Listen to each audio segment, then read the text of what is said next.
Eh ben, rebonjour, bon après-midi, good afternoon everyone. Vous êtes toujours sur le stand du Café de l'e-commerce, le B101, et on continue notre programmation de folie et on enchaîne avec Mr. Shaq, Mr. Shakir.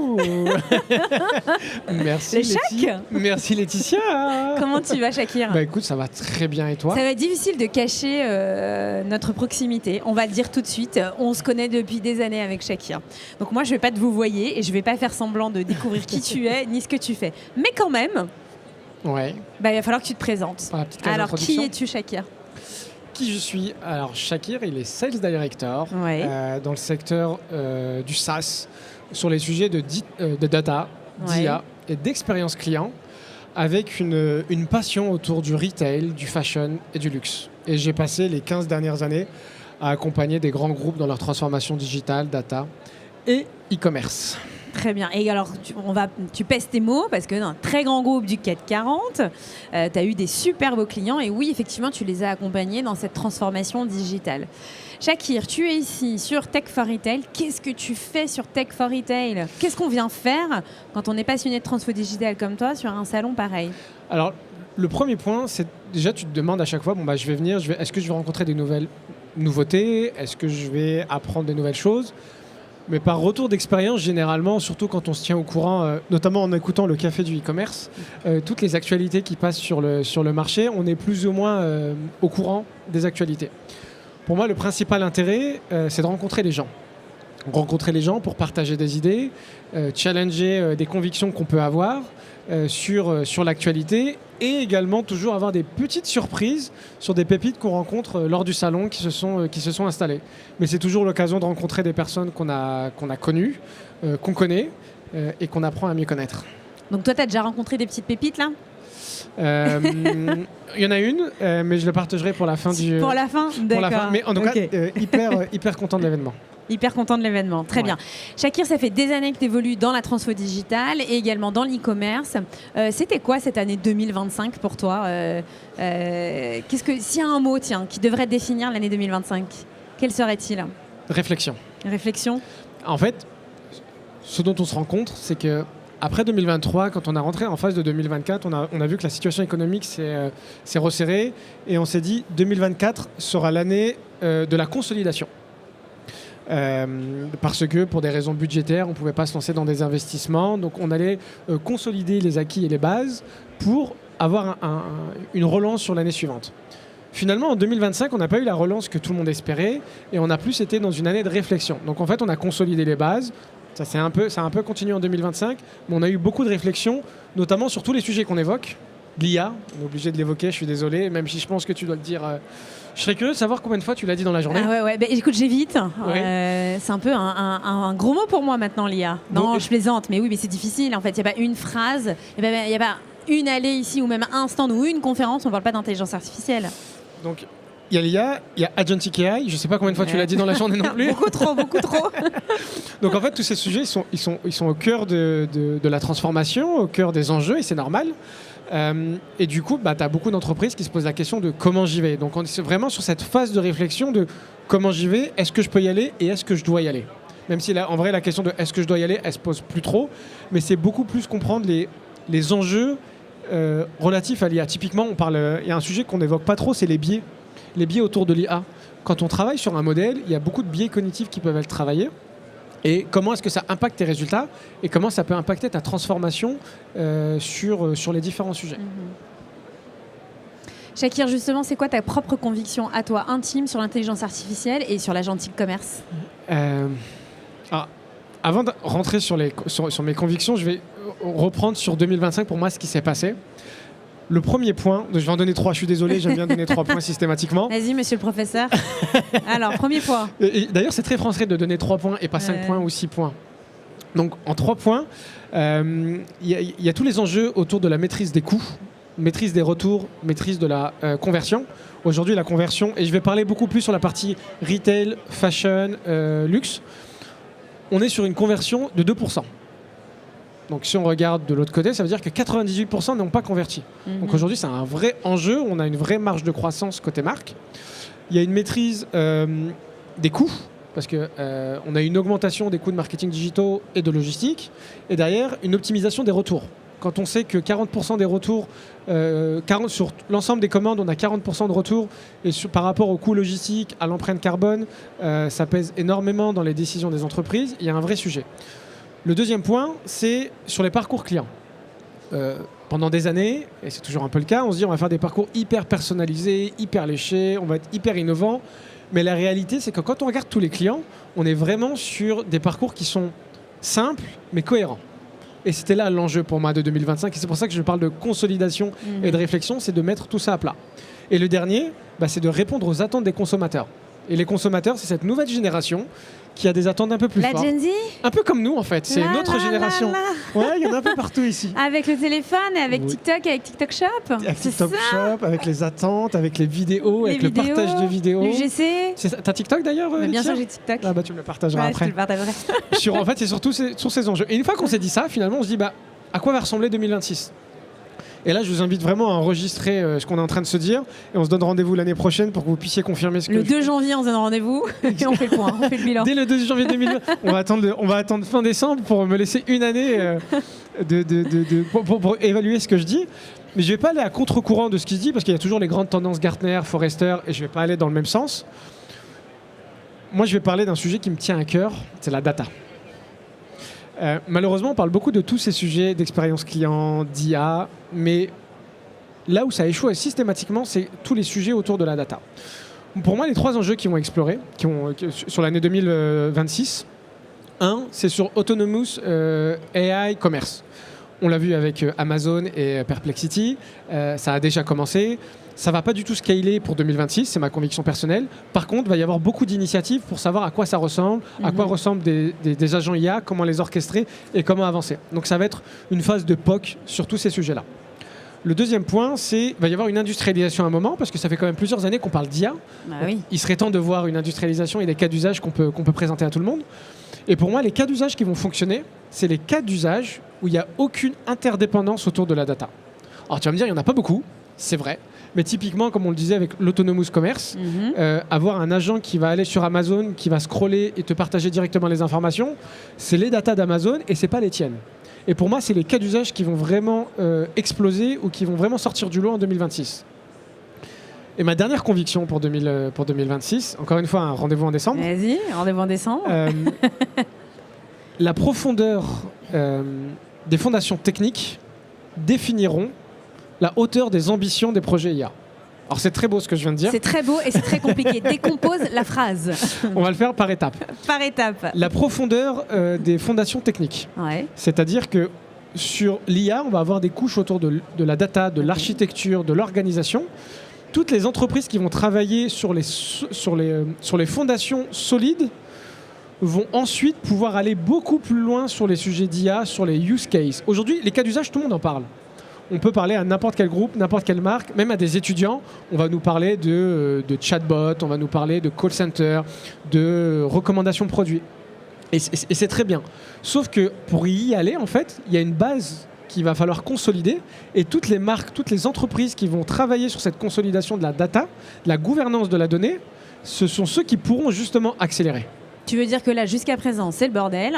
Personne n'a justement cette gouvernance sur la data et qu'il va falloir harmoniser tout ça. Alors, je ne savais pas qu'on pouvait parler aussi franchement, mais c'est exactement ça. C'est ça. Merci pour la traduction. Voilà, je traduis. Tu as des exemples comme ça, peut-être autour de toi, où tu as vu que justement c'était un sujet, la gouvernance de la data ? Tu as accompagné beaucoup de clients et des grands noms. C'est vraiment un sujet ou tu viens de l'inventer? J'aurais aimé l'inventer. Non, c'est un vrai sujet, mais en fait, la data gouvernance, alors encore une fois, une belle phrase à retenir, la data gouvernance, c'est le parent pauvre de la transformation digitale. Voilà, et là on revient à ton cœur de métier, la transfo digitale. Donc forcément, oui, tu as assisté à cette data qui n'était pas gouvernée, qui était un peu laissée de côté. On ne sait pas quoi en faire. Et même quand on sait quoi en faire, quand on sait qu'on peut l'utiliser, qu'elle est pertinente, finalement, si elle n'est pas structurée, si on ne met pas une bonne politique en place et qu'on ne met pas une bonne gouvernance, finalement, ça ne va pas nous servir à grand-chose. Et quand je parle de gouvernance, c'est comment est-ce que, d'un point de vue technique, je vais mettre sous forme d'architecture toute ma donnée. Ça veut dire que je vais de manière très schématisée, on ne va pas rentrer dans le technique tout de suite, pourtant je sais que tu aimes ça. la donnée, on la collecte, on la stocke et on la pousse et on l'exploite. Donc juste sur le stockage et l'exploitation de la donnée, aujourd'hui il y a l'IA qui va venir travailler et c'est très bien. Sauf que si on n'a pas une structure très claire de comment est-ce que ça fonctionne, quelles sont les données qu'on veut stocker et comment est-ce qu'on veut les stocker, ça va être l'anarchie. Aujourd'hui avec l'IA, on peut tout faire. Désolé, je l'ai dit plusieurs fois. Sauf qu'en fait, ça va nous coûter, comme dirait l'autre, un pognon de dingue. Et donc, pour être efficace et efficient, c'est important de, dès le début, structurer tous ces éléments. Organiser tout ça. D'organiser. Et en fait, la gouvernance, c'est ce qui va permettre, d'avoir, d'un point de vue technique, la donnée structurée pour avoir des cas d'usage encore plus puissants sur l'IA, et de mettre sous contrôle tous les enjeux autour de l'IA. J'ai parlé des biais tout à l'heure. Le biais, c'est sûrement un des sujets qui me tient le plus à cœur sur l'IA, parce qu'en fait, tous les modèles qui sont travaillés, aujourd'hui, ils ont un impact. Je vais donner un petit exemple. Promis, je vais être très rapide, Laetitia. Un petit exemple en 3 points. En un point. En un point. Je vais parler d'un sujet qui n'a rien à voir autour de l'IA, comme ça tu vas être content. Je vais parler de la crise cardiaque. Les crises cardiaques, donc les AVC, c'est un sujet qui est évalué depuis maintenant des millénaires, on le sait tous. Sauf que dans les années 1905-1910, ils ont mis à plat un protocole pour identifier justement les AVC. Donc les AVC, ça se fait souvent en 2 étapes, où on a souvent des douleurs dans le bras gauche, et après, c'est un AVC qui est beaucoup plus fort, qui conduit très souvent au décès. Et en fait, donc, le fait d'avoir pu l'évaluer, l'identifier, ça permet de prendre des bonnes mesures. Alors on est tous très contents, c'est génial. Sauf qu'en fait, avec du recul, on s'est rendu compte que l'analyse, elle s'est faite que sur des hommes, et pas sur des femmes. 90% des personnes... C'est un biais. Exactement. Et aujourd'hui, c'est d'un point de vue sur la médecine et c'est sur une échelle d'un cas très particulier. Mais si tu le mets sur l'IA avec un module qui va être beaucoup plus puissant, qui va aller beaucoup plus loin avec les mêmes biais, ça peut être catastrophique, surtout dans la médecine. Tu es en train de nous dire qu'on est dans un monde qui est dirigé par des hommes pour des hommes ? C'est ça l'histoire ? Peut-être le cas. Et c'est pour ça que le café du e-commerce est là. Ouais. Donc déjà un premier biais. Exactement. D'accord, qu'on peut rencontrer justement dans l'intelligence artificielle. Absolument. Et dans la data gouvernance. Alors. Oui, je vais donner un exemple. Je faisais un essayage sur des outils de virtual try-on, le sujet un petit peu à la mode sur la réduction des retours.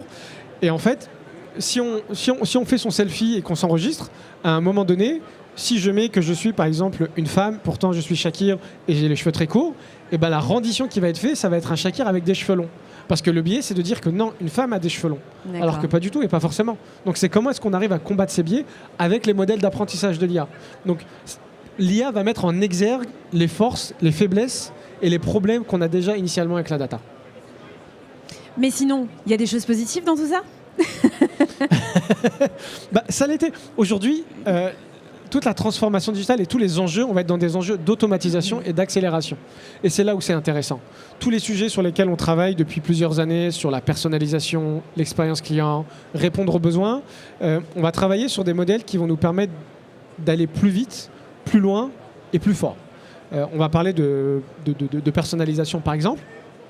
Aujourd'hui, historiquement, on a une segmentation sur les clients, sauf que l'idée, c'est plus d'avoir une segmentation et de se dire j'ai ma catégorie A, par exemple, j'écoute le café du e-commerce, je suis telle catégorie. Je n'écoute pas des gens très intelligents. Forcément. Je n'écoute pas le café du e-commerce, catégorie B. Personne n'est parfait.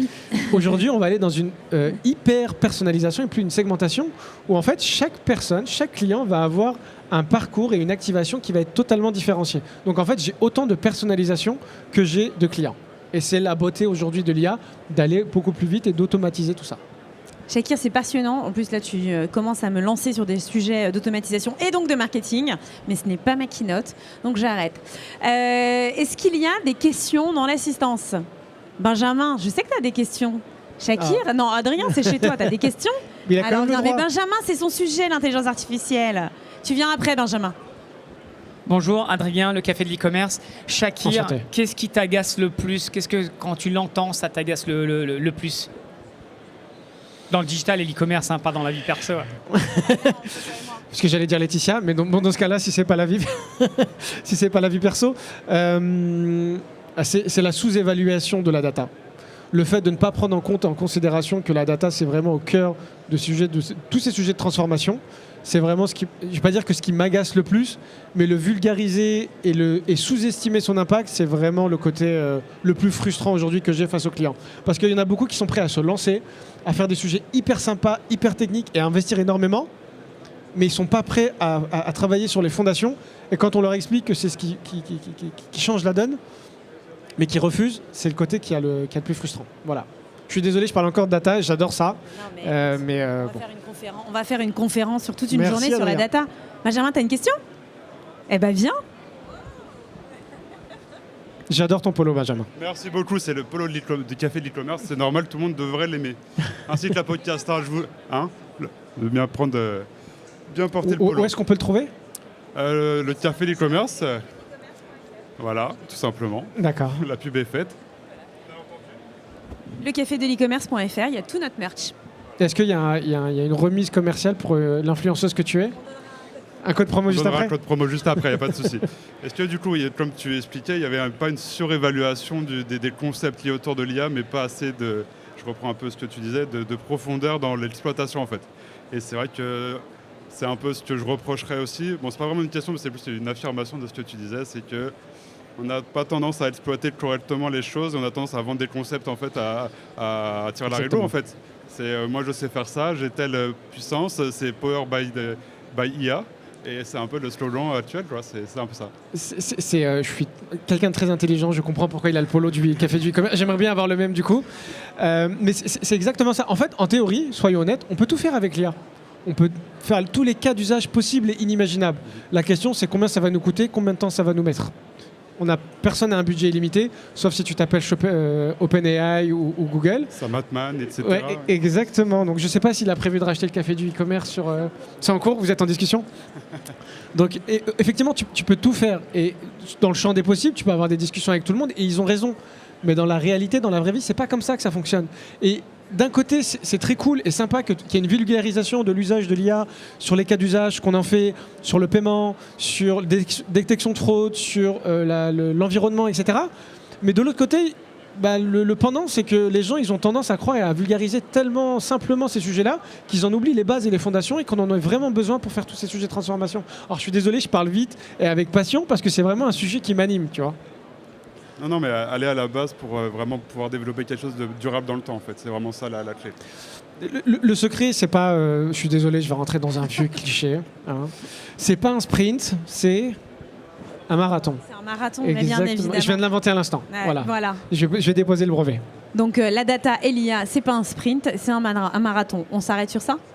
On est bien? On s'arrête sur ça. On dépose ça? Ouais, je rajouterai virgule avec de la data. Avec de la data. Shakir, merci beaucoup. Merci à toi. Comment on fait si on veut poursuivre les discussions avec toi? On te retrouve sur LinkedIn? Vous pouvez me retrouver sur LinkedIn. J'allais faire une blague, mais je ne sais pas si on a le droit sur le café du e-commerce. Tu as le droit de tout faire, vas-y, lâche-toi. Sur mon compte MyOnlyFans, que je vais vous donner tout de suite. Mais on va rester sur LinkedIn pour le moment et en fonction des discussions, on pourra changer de plateforme. Merci Shakir. Merci Laetitia.